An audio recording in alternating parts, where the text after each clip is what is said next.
Good morning students. कल हमने पढ़ा था विद्युत फ्लक्स, उसी पे क्वेश्चन है कि कोई पॉइंट चार्ज है Q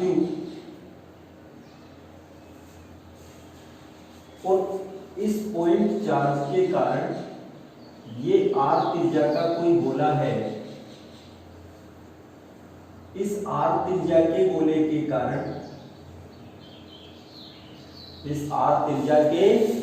के कारण आपको फ्लक्स की गणना करनी है। अच्छा, अगर कोई पॉइंट चार्ज है Q तो इससे R दूरी पर तीव्रता क्या होगी? समान होगी। तो तीव्रता समान होगी तो फ्लक्स कितना होगा? फाई बराबर E A cos थीटा। E A cos theta. A क्या चीज है? इसका क्षेत्रफल। तो क्षेत्रफल को ऐसे भी लिखते हैं कभी कभी, तो E A cos थीटा। तो E कितना है? E तो समान है। पॉइंट चार्ज के कारण R दूरी पर विद्युत क्षेत्र की तीव्रता कितनी होती है? KQ बटे R स्क्वायर। क्योंकि पृष्ठ का प्रत्येक बिंदु, जो पृष्ठ है उस पर जो भी बिंदु है वो R दूरी पर है, सबके सब बराबर दूरी पे हैं इससे। तो ये तो हो गया KQ बटे R स्क्वायर, ये हम पढ़ चुके। क्षेत्रफल कितना है? इस गोले का क्षेत्रफल कितना है? 4 पाई R स्क्वायर। गोले का क्षेत्रफल होता है 4 पाई R स्क्वायर। पाई R स्क्वायर सर्कल का होता है 4 पाई R स्क्वायर cos थीटा। अब थीटा किसके बीच एंगल है? E और A के बीच। अच्छा, इस पॉइंट चार्ज के कारण E किधर होगा? विद्युत क्षेत्र की दिशा इससे मिलाते हुए बाहर की ओर से आउटवर्ड नॉर्मल होती है।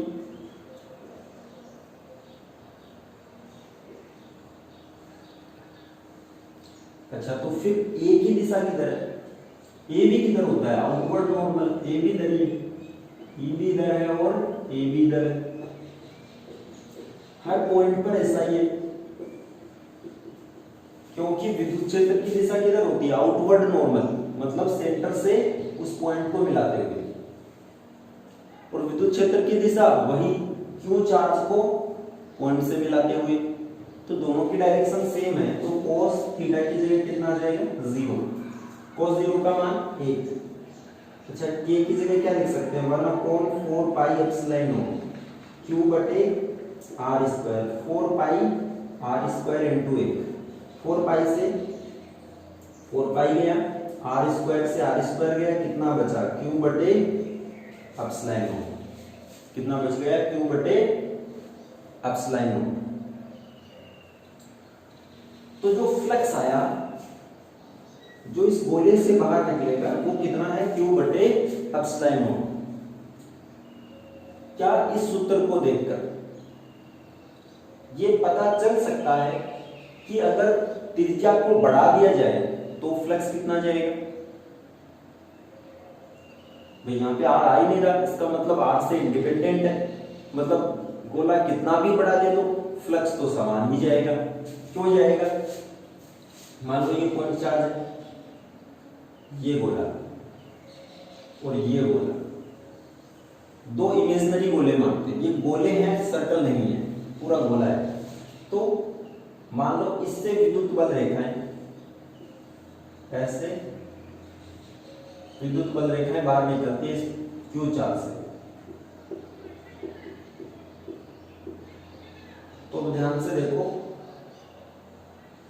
8 बल रेखाएं बाहर निकल रही है। 8 ही पहले गोले से निकलेगी और 8 ही दूसरे गोले से।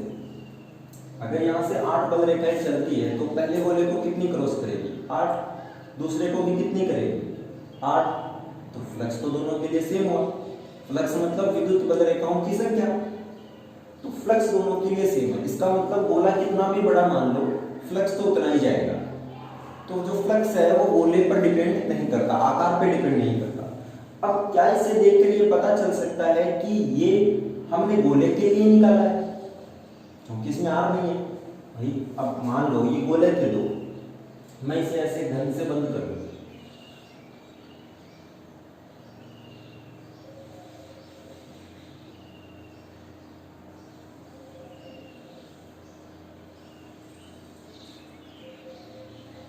मान लो ये कोई घन है, कोई घन से हमने बंद कर दिया, तो घन से भी तो ये 8 बल रेखाएं ही निकलेगी। अगर गोले से 8 निकल रही है तो ये 8 इससे भी बाहर निकलेगी। ठीक, तो कोई भी आकार ले लो, उससे कितनी बल रेखाएं बाहर निकल रही है? 8 ही बल रेखाएं बाहर निकल रही है। तो मतलब आकार और गुण सब पे डिपेंड नहीं करता, केवल किस पे डिपेंड कर रहा है? क्यू पर। और इसी से गाउस ने एक नियम दिया जो हम पढ़ने वाले हैं। ठीक, तो हम गाउस का नियम पढ़ेंगे। इससे सिर्फ हमने यही समझा कि फाई बराबर कितना है, क्यू बटे एप्सिलॉन नॉट। अब गाउस नियम देता है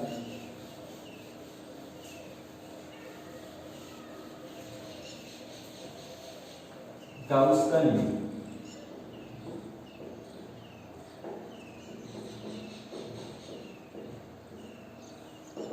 गाउस क्या कहता है कि किसी भी विद्युत क्षेत्र में किसी काल्पनिक बंद पृष्ठ से, जिसे हम बोलते हैं गाउसियन बंद पृष्ठ, काल्पनिक बंद पृष्ठ यानी उसे क्या नाम दे दिया? गाउसियन बंद पृष्ठ। गाउसियन बंद पृष्ठ से संबद्ध विद्युत फ्लक्स, इससे संबंधित विद्युत फ्लक्स इस गाउसियन बंद पृष्ठ में परिबद्ध आवेश तथा 1/ε0 के गुणनफल के बराबर होता है। गाउसियन बंद पृष्ठ से निर्गत फ्लक्स, ये नहीं सॉरी, संबद्ध फ्लक्स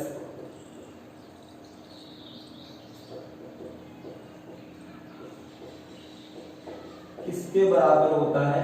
परिबद्ध आवेश तथा 1/ε0 के गुणनफल के बराबर होता है। किसी भी विद्युत क्षेत्र में गाउसियन बंद पृष्ठ से निर्गत फ्लक्स या संबद्ध फ्लक्स, उसमें परिबद्ध आवेश यानी उसमें कितना आवेश क्लोज है, परिबद्ध आवेश तथा 1/ε0 के गुणनफल के बराबर होता है। यानी जो फ्लक्स है वो किसके बराबर होता है? समेशन क्यू इन बटे epsilon not. Summation Q in मतलब जो बंद पृष्ठ हमने माना है उसके अंदर आवेश कितना है वो, तो यानी समाकलन एस मतलब close surface E dot DS, यानी इसे लिख सकते हैं ई डीएस कॉस थीटा। ये तो होता है फ्लक्स, फ्लक्स की परिभाषा से ये किसके बराबर है? समेशन क्यू इन बटे एप्सिलॉन नॉट। ये गाउस का नियम। तो गाउस क्या कहता है कि कोई क्षेत्र है उसमें किसी पृष्ठ से गुजरने वाला जो फ्लक्स है वो उसमें बंद होने वाले आवेश और 1/ε0 के गुणनफल के बराबर होता है। ठीक, ये गाउस का नियम आपको याद रखना है। अब गाउस के नियम से संबंधित महत्वपूर्ण परिभाषाएं। गाउस के नियम से संबंधित महत्वपूर्ण बिंदु, महत्वपूर्ण बिंदु, गाउस के नियम से संबंधित महत्वपूर्ण बिंदु। पहला पॉइंट देखिए, इसमें जो समेशन क्यू इन है वो कौन सा आवेश है? परिबद्ध आवेश। तो हम लिखेंगे फ्लक्स केवल परिबद्ध आवेश के कारण ही होता है।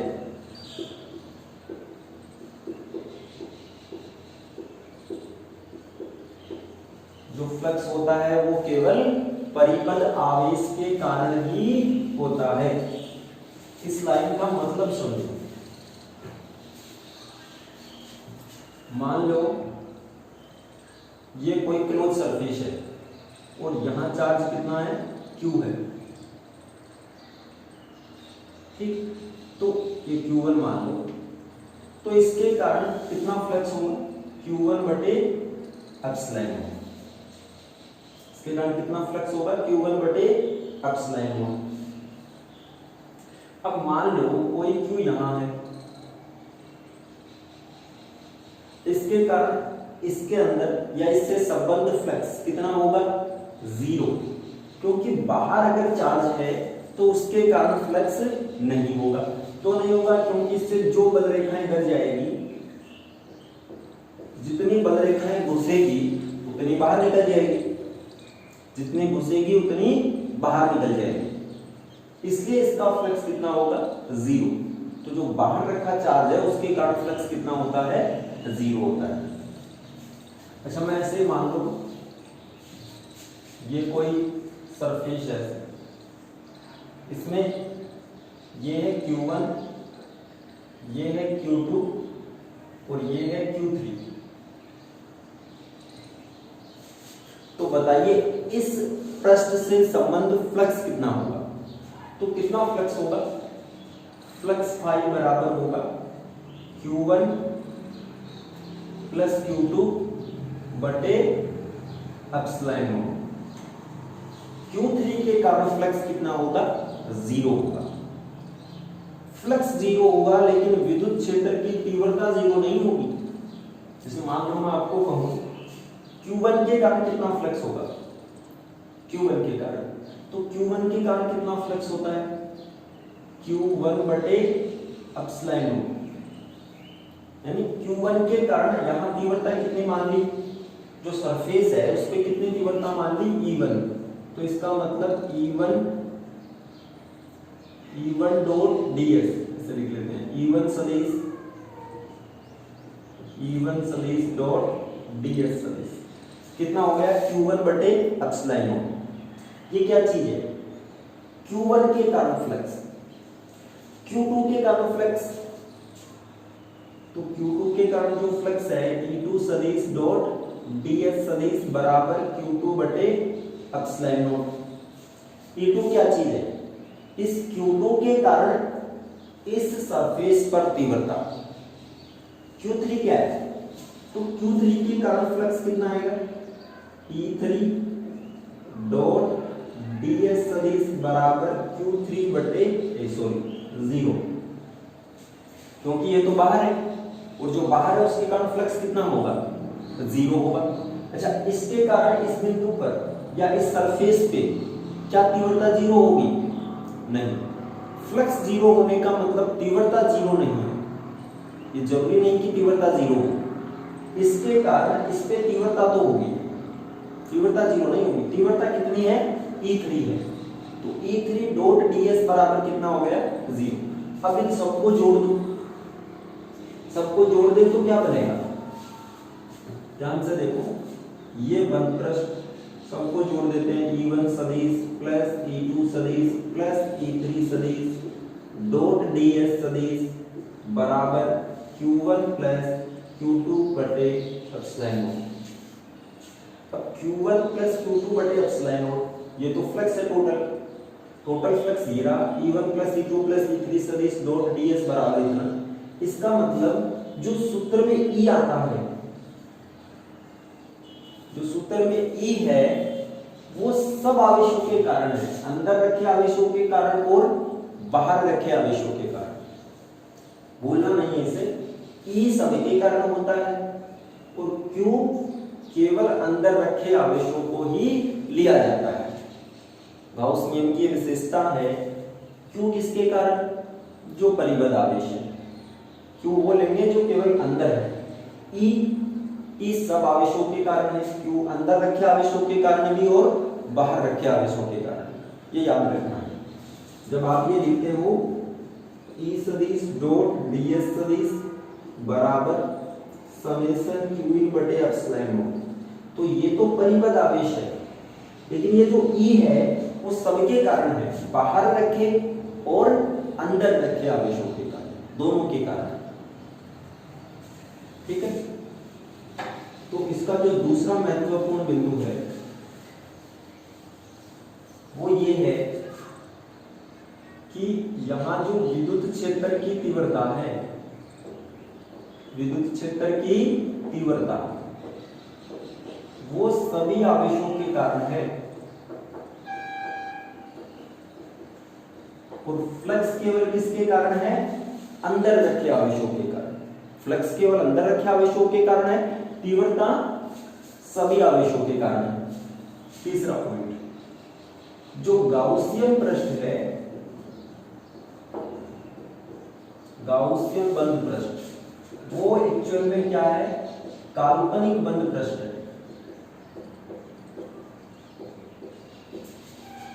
ये फिक्स नहीं है, इसकी कल्पना करनी पड़ती है, काल्पनिक है, वहां पे होता नहीं है। ठीक, ये काल्पनिक बंद पृष्ठ है। ठीक, अब कैसी भी आकृति मान सकते हैं, लेकिन सामान्यतः हम गाउसियन बंद पृष्ठ को ऐसा मानेंगे कि उसके पृष्ठ पर तीव्रता समान हो, पृष्ठ पे तीव्रता क्या हो, समान हो, ऐसा पृष्ठ हम मानेंगे। कैसा भी मान सकते हैं, लेकिन सुविधा के लिए ऐसा मानते हैं। चौथा पॉइंट, तो चौथा पॉइंट देख लीजिए कि जो फ्लक्स है वो आवेशों की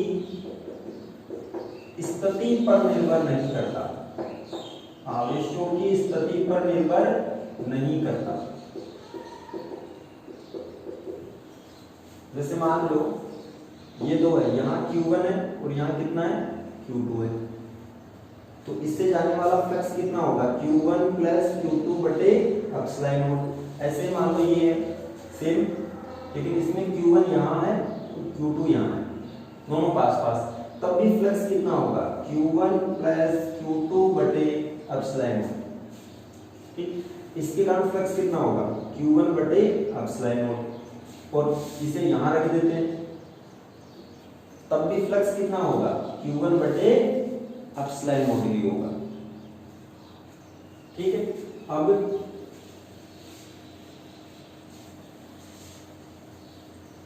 देखिए एक चीज ध्यान रखना, हम जो चार्ज हैं, जो चार्ज है उससे हम फ्लक्स निकालना चाहते हैं, तो उसकी पोजीशन हम सेंटर में लेकर चलते हैं, ताकि उससे निकलने वाला जो फ्लक्स है वो इक्वल हो। जैसे मान लो कैसे है, ये कोई गोला है, मैं यहाँ सेंटर में Q चार्ज रखूं, तो देखो इससे बल रेखाएं खींचो ऐसे, तो जितनी ऊपर वाले आधे भाग से जाएगी उतनी ही नीचे वाले आधे भाग से। मैं कहूँ इतने भाग से कितनी रेखाएं जा रही है, इस वाले भाग से, तो इस वाले भाग से 1 2 3 4 जा रही है, इससे भी 1 2 3 और 4 इक्वल है। लेकिन ये गोला और यहां चार्ज ले लो, तो देखो बल रेखाएं कैसे जाएगी, चार्ज तो ये भी है ना, उतनी ही बल रेखाएं हैं। लेकिन अब यहां से ये ऐसे था,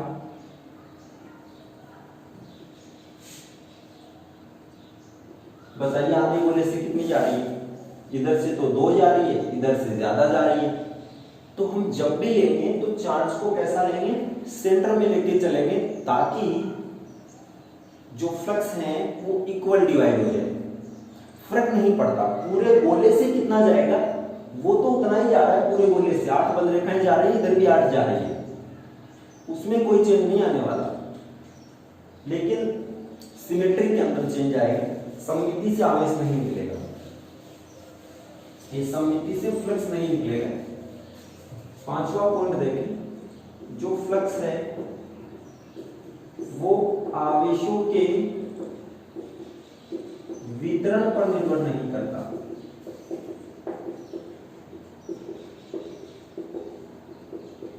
वितरण का मतलब जैसे यहाँ ये Q1 चार्ज है, तो कितना फ्लक्स जाएगा, Q1 बटे एप्सिलॉन नॉट। ठीक है, अब इसे ही ऐसे मान लो 2 भागों में बांट दिया, Q1/2 और Q1/2। यहाँ पे तो आवेश एक जगह था, यहाँ पे हमने वितरित कर दिया, Q1/2 यहाँ पे, Q1/2 यहाँ पे, तब भी फ्लक्स कितना जाएगा, Q1 बटे एप्सिलॉन नॉट। ये दोनों चार्ज को जोड़ते हैं, तो जोड़ेंगे तो कितना आ जाएगा, Q1 आ जाएगा, तो Q1 बटे एप्सिलॉन नॉट। अब इसी प्रकार छठा पॉइंट ये है कि जो निर्भरता है, जो फ्लक्स है वो बंद पृष्ठ के आकार व आकृति पर निर्भर नहीं करता।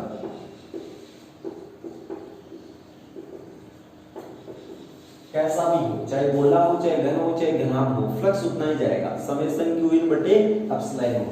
सातवां पॉइंट ये है, तो फ्लक्स निर्भर किस पर करता है, तो फ्लक्स किस चीज पे निर्भर करता है भाई, इस पे नहीं करता तो किस पे निर्भर करता है, तो फ्लक्स किस पे निर्भर करता है, उसमें परिबद्ध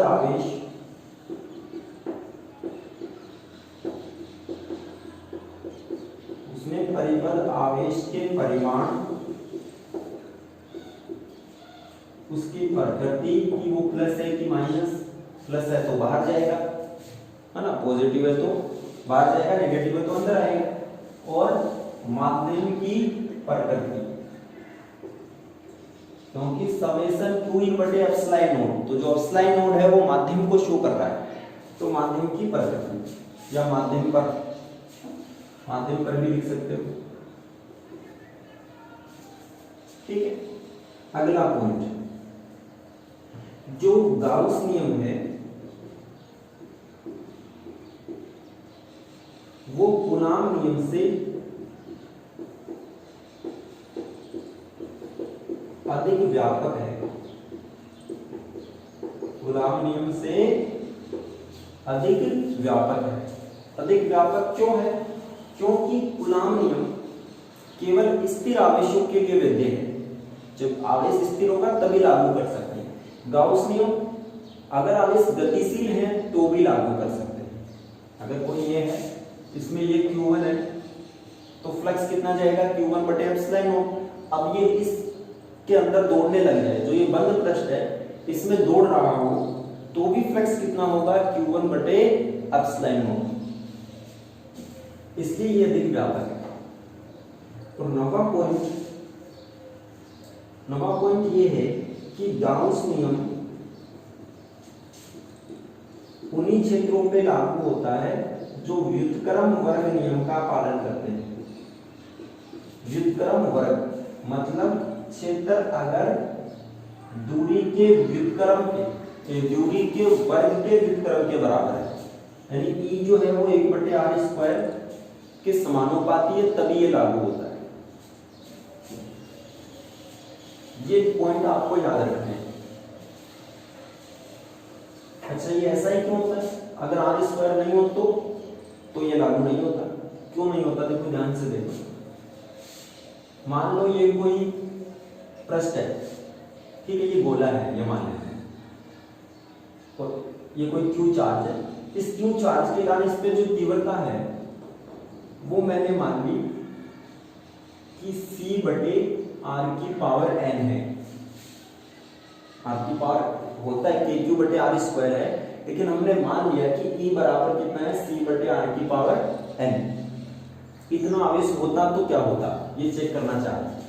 तो हमारे पास फ्लक्स आता E a cos थीटा, E तो हो गया C/r⁴n, a कितना हो गया 4πr², cos थीटा कितना हो गया, थीटा का मान 0, ये तो 1 हो गया, तो ये C × 4πr², r ये स्क्वायर यानी 2, ये ऊपर ले जाएंगे तो क्या बन जाएगा, माइनस है। अब यहां से फाई देखो, क्या फाई आर पे निर्भर कर रहा है, ये फाई जो फ्लक्स है वो आर पे निर्भर कब नहीं करेगा, जब n की जगह पे कितना हो 2, क्योंकि r की पावर 2 - n तभी नियतांक होगा जब n की जगह कितना हो 2, क्योंकि 2 - 2 = 0, r की पावर 0 का मान कितना आ जाएगा 1, तभी हमारा फ्लक्स r पे निर्भर नहीं करेगा। अगर यहाँ n की जगह कुछ और होता तो ये फ्लक्स r पे निर्भर करता, यानी ये उसके आकार पर निर्भर करता। इसलिए यहां अगर n की जगह 2 नहीं है तो गाउस नियम लागू नहीं होता। इस कथन का मतलब ये है। तो आगे चलते हैं, ये इससे संबंधित नियम थे जो आपको याद रखने हैं। अब कूलॉम नियम से गाउस नियम की उत्पत्ति, कि गाउस नियम कहां से कैसे निकला, गाउस नियम की उत्पत्ति ध्यान से देखें। कूलॉम नियम से निकालेंगे तो मान लो कोई शेप ऐसे, ये कोई शेप है, ठीक है, ये कोई शेप मान लेते हैं इसे, और यहां मान लो क्यू चार्ज रखा है, यहां क्या रखा है, क्यू चार्ज रखा गया है। तो अब क्योंकि इससे दूरी अलग अलग है, इससे दूरी अलग अलग है, तो इसे बहुत सारे अल्पांशों में बांट लेंगे, छोटे छोटे अल्पांशों में। मान लो यहां आपने एक अल्पांश ले लिया ऐसे, ये वाला, ये अल्पांश आपने ले लिया यहां पे, ये, तो इस अल्पांश की डायरेक्शन किधर होगी, इसके परपेंडिकुलर ऐसे, ये क्या आ जाएगा हमारा ds। अच्छा, इस पे तीव्रता किधर होगी, क्यू को मिलाते हुए, ये तीव्रता इधर होगी, दोनों की डायरेक्शन अलग है, दोनों के बीच एंगल कितना मान लिया, थीटा। अब हमें यहां घनकोण की जरूरत पड़ेगी। घनकोण क्या होता है, सॉलिड एंगल क्या होता है, इसके सभी पॉइंट को कहां से मिला दें, उसी सेंटर से मिला देते हैं, एक बिंदु से मिला दो। तो ये वाली जो कोण है इसे हम क्या लिखेंगे, घनकोण DO, छोटा सा घनकोण, इस अल्पांश के कारण छोटा सा घनकोण कितना आ जाएगा, DO। इस अल्पांश का क्षेत्रफल ds, इसकी डायरेक्शन ये। अब यहां से देखें, इतना तो समझ गए होंगे घनकोण क्या होता है, कोई भी सरफेस हो उसके सब पॉइंट को एक ही बिंदु से मिला दो, जो हमारी सोपती आती है ऐसे, उसमें जो एंगल बनता है वही क्या है, हमारा घनकोण है। ये 11th में पढ़ चुके घनकोण।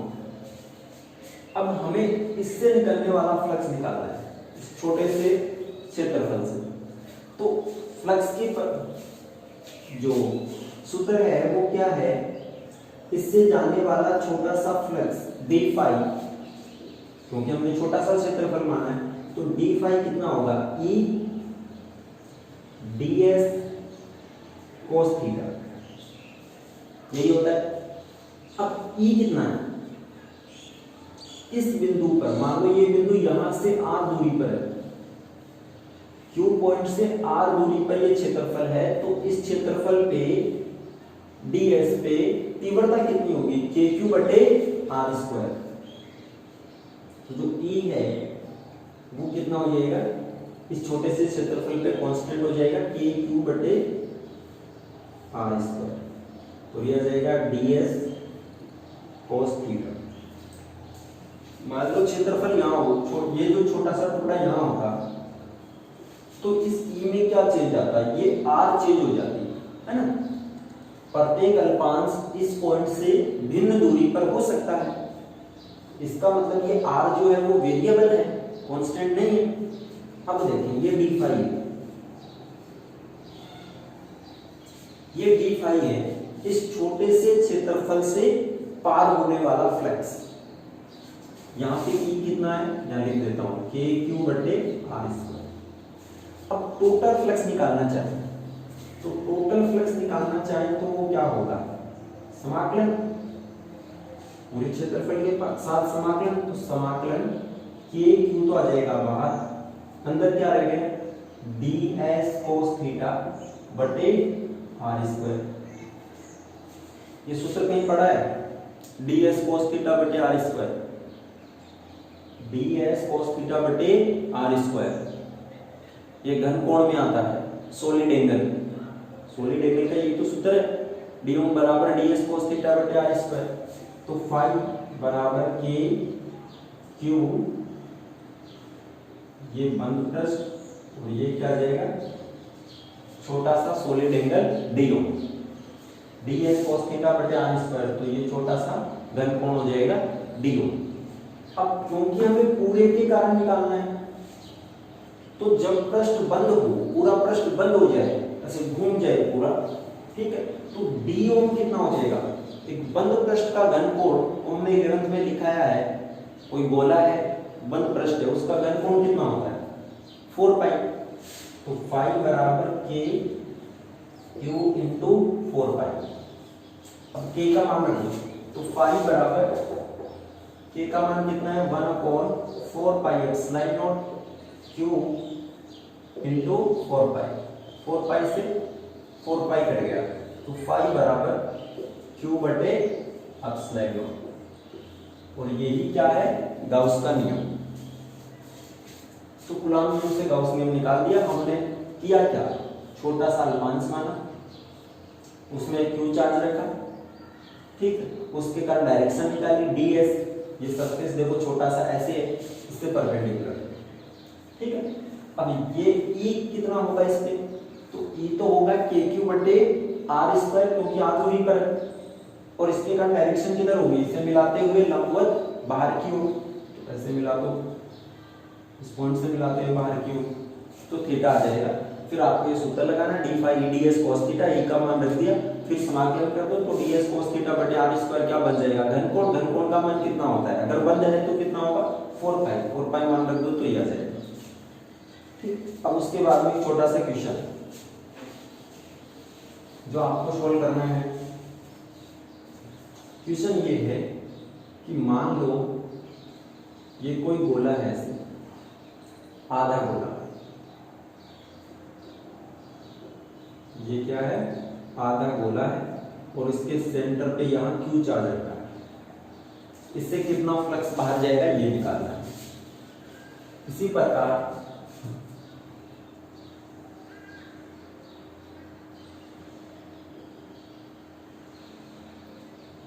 ये गोला आधा है, लेकिन इसकी ये वाली सरफेस क्लोज है, ऐसे आधा गोला है, इधर हमने प्लेट लगा दी ऐसे, ये क्लोज हो गया, ये क्लोज हो गया, और इसके नीचे यहाँ बिल्कुल नीचे Q चार्ज रख देते हैं, बिल्कुल जो ये सरफेस है जस्ट इसके नीचे।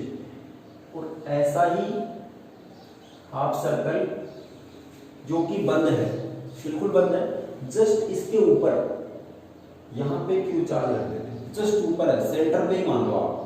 ये सारे पॉइंट किस पे मान रहे हैं, सेंटर पे। ये गोला है, ये खुला हुआ है, ऐसा आधा गोला है, और ये खुला है, ओपन है, इसमें Q चार्ज सेंटर पे, यहाँ पर भी सेंटर पे है, सेंटर से मतलब जस्ट थोड़ा नीचे, मतलब मैं ये कह रहा हूँ कि ये बाहर है और गोला बंद है, तो कितना फ्लक्स, गोला बंद है, सेंटर पे है, लेकिन जस्ट थोड़ा इसके अंदर है, तो कितना फ्लक्स, ये आपको सोल्व करना है और नीचे कमेंट में आंसर देने हैं या व्हाट्सएप नंबर पे।